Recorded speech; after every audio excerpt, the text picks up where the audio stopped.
Mac M1 was everywhere, but now Apple has M3. Which one actually gives more performance for your budget? In the next 3 minutes, you will know exactly which one to buy.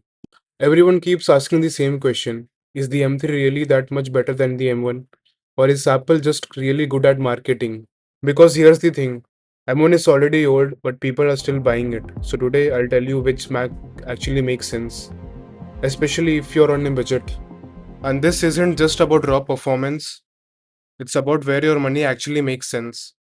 Because not everyone can afford the latest chip, but nobody wants a slow machine either.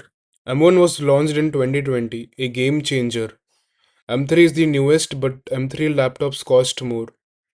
So is the M3 worth it if the budget is tight? Let's keep this simple. I'm not here to read Apple's website for you. I'm talking about real world usage, speed, value, and whether spending extra money actually makes sense. The M1 Mac is still powerful for everyday stuff like browsing, editing, coding, even light video work. It is still fast. And the biggest advantage, price. If you're getting an M1 Mac at a good deal, you're not buying a slow machine. Even today, a lot of people are using M1 Macs full time. And the funny thing is, most of them don't even feel they are using a 4-year-old chip. Now let's talk about the M3. Yes, it is faster. Yes, it is more efficient. But you're not paying just for the speed, you're paying for future proofing.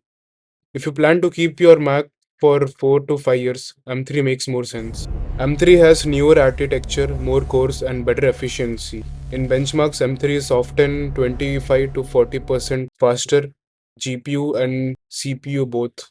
The difference might feel small today, but after 2 or 3 years later, the gap becomes very real. The M3 not only runs faster, it runs cooler and uses less power. So the battery life is often better and even under heavy load. And cooler performance usually means more consistent speed over time, especially during long work sessions. If your budget is the top priority, used refurbished M1 Max can be a great deal.